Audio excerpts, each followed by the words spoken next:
السلام علیکم سامعین و ناظرین، بولتے اور آنکھ میں خوش آمدید۔ آج ہم اصحاب کہف کے متعلق بات کریں گے۔ اس مسئلے میں علماء اور محققین کی آراء بہت مختلف رہی ہے کہ اصحاب کہف کا وہ غار جس میں وہ 300 سال سے زیادہ سوتے رہے کس جگہ واقع ہے۔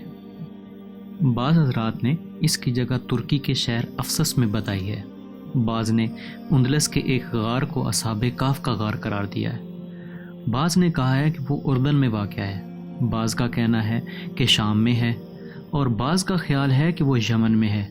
لیکن اردن کے ایک محقق محمد تیسیر زبیان صاحب، جو وہاں کے رسالے الشریعہ کے ایڈیٹر تھے، 1976 میں پاکستان تشریف لائے تو حضرت مفتی محمد شفیع صاحب رحمۃ اللہ علیہ سے ملاقات کے لیے دارالعلوم بھی تشریف لائے۔ اس وقت انہوں نے بڑے جزم اور وثوق کے ساتھ بتایا کہ یہ غار حال ہی میں عمان کے قریب ایک پہاڑ پر دریافت ہو گیا ہے۔ انہوں نے ذکر کیا کہ میں نے اس کی تحقیق کے لیے ایک مقالہ بھی لکھا ہے۔ جو دلائل و قرائن اس وقت انہوں نے ذکر کیے، ان کے پیش نظر یہ بات بہت قریب قیاس معلوم ہوتی تھی کہ غالباً اصحاب کہف کا یہ غار وہی ہوگا۔ اصحاب کہف کا واقعہ قرآن کریم نے بیان فرمایا ہے، اور اسی واقعے کی وجہ سے قرآن کریم کی ایک پوری سورت کا نام سورہ الکہف ہے۔ کہف عربی زبان میں غار کو کہتے ہیں، اور واقعہ یہ ہوا تھا کہ ایک بت پرست بادشاہ کے زمانے میں کچھ نوجوان دین توحید پر ایمان لے آئے تھے اور شرک و بت پرستی سے بیزار تھے۔ بت پرست بادشاہ اور اس کے کارندوں نے ان پر ظلم و ستم توڑنے شروع کیے، لہٰذا یہ لوگ بستی سے فرار ہو کر ایک غار میں مقیم ہو گئے۔ اللہ تعالیٰ نے ان پر گہری نیند مسلط فرما دی اور یہ سالوں تک پڑے سوتے رہے۔ غار کا محل وقوع ایسا تھا کہ سورج کی روشنی اور ہوا تو بقدر ضرورت اندر پہنچتی تھی، لیکن دھوپ کسی وقت اندر نہیں آتی تھی۔ کئی سال گزرنے کے بعد بت پرست بادشاہ کی حکومت ختم ہو گئی اور اس کی جگہ ایک موحد اور صحیح العقیدہ نیک بادشاہ برسر اقتدار آ گیا۔ اس کے زمانے میں یہ لوگ اپنی نیند سے بیدار ہوئے، بھوک لگی ہوئی تھی۔ انہوں نے اپنے میں سے ایک ساتھی کو سکے دے کر شہر بھیجا اور یہ تاکید کی کہ خفیہ طریقے پر جا کر کوئی حلال کھانا خرید لائے۔ وہ لوگ یہی سمجھ رہے تھے کہ ابھی تک اس بت پرست بادشاہ کا زمانہ ہے، اس لیے خطرہ تھا کہ اگر ان لوگوں کا اتا پتہ انہیں معلوم ہو گیا تو وہ ظلم و ستم میں کوئی کسر اٹھا نہ رکھیں گے۔ چنانچہ یہ صاحب چھپتے چھپاتے بستی میں پہنچے اور ایک نان بائی کی دکان سے کھانا خریدنا چاہا، لیکن جب سکہ اس کے حوالے کیا تو وہ بہت پرانے زمانے کا تھا، جس سے سارا راز کھل گیا۔ انہیں یہ معلوم ہو کر اطمینان ہوا کہ حکومت بدل چکی ہے۔ شدہ بادشاہ وقت کو بھی اطلاع پہنچی اور ان صاحب نے اپنے ساتھیوں کو بھی نئے حالات کی اطلاع دے دی۔ قرآن کریم نے اجمالی طور پر مذکورہ بالا واقعہ بیان کرنے کے بعد یہ بھی ارشاد فرمایا ہے کہ اس دور کے لوگوں نے اللہ تعالیٰ کے ان نیک بندوں کی قدردانی کے طور پر ان کے اوپر ایک مسجد بھی تعمیر کرنے کا ارادہ ظاہر کیا تھا۔ قرآن کریم نے اپنے عام اسلوب کے مطابق اس واقعے کی تاریخی اور جغرافیائی تفصیلات بیان نہیں فرمائیں کہ یہ واقعہ کس دور میں اور کہاں پیش آیا۔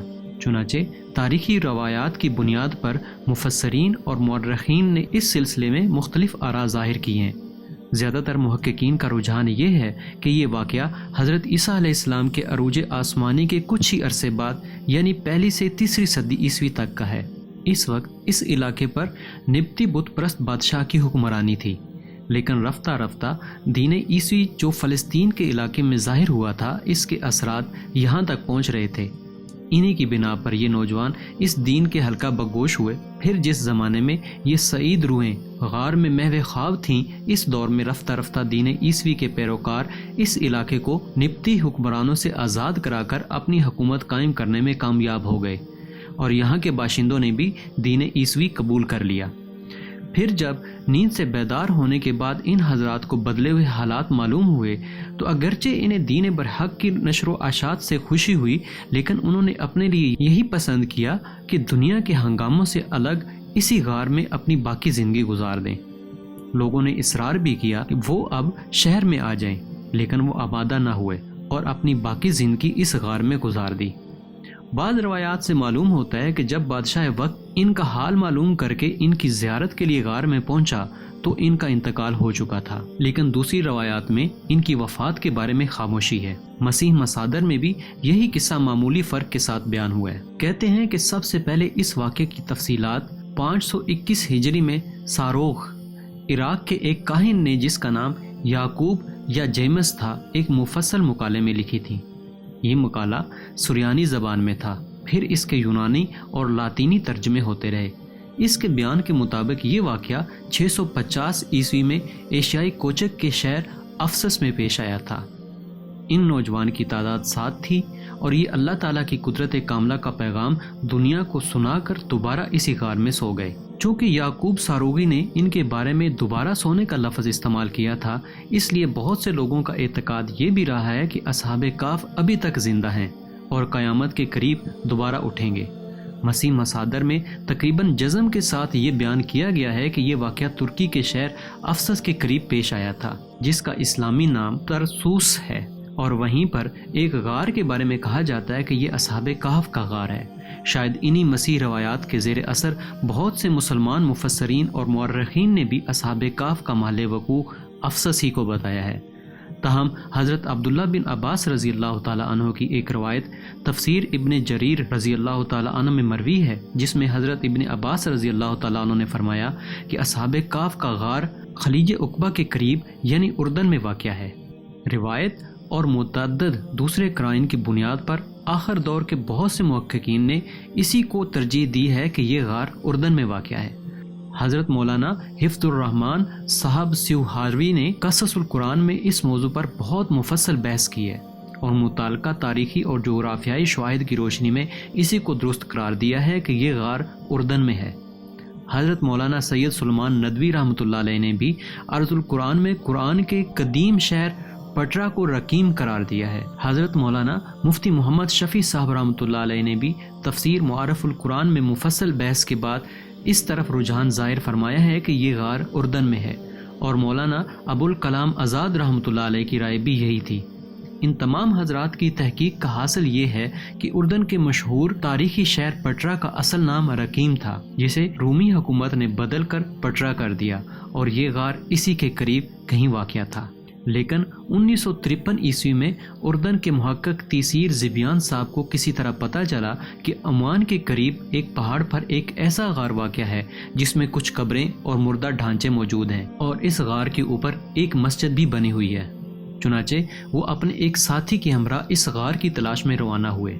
یہ جگہ عام راستے سے ہٹ کر واقع تھی، اس لیے کئی کلومیٹر دشوار گزار راستہ طے کر کے وہ اس غار کے دہانے پر پہنچنے میں کامیاب ہو گئے۔ تیسیر زبیان صاحب کے الفاظ ہیں: ہم ایک اندھیرے غار کے سامنے کھڑے تھے جو ایک دور افتادہ جگہ اور ایک چٹیل پہاڑ پر واقع تھا۔ غار میں اس قدر اندھیرا کہ ہمارا اندر داخل ہونا مشکل ہو گیا۔ ایک چرواہے نے ہمیں بتایا کہ غار کے اندر کچھ قبریں ہیں اور ان میں بوسیدہ ہڈیاں پڑی ہیں۔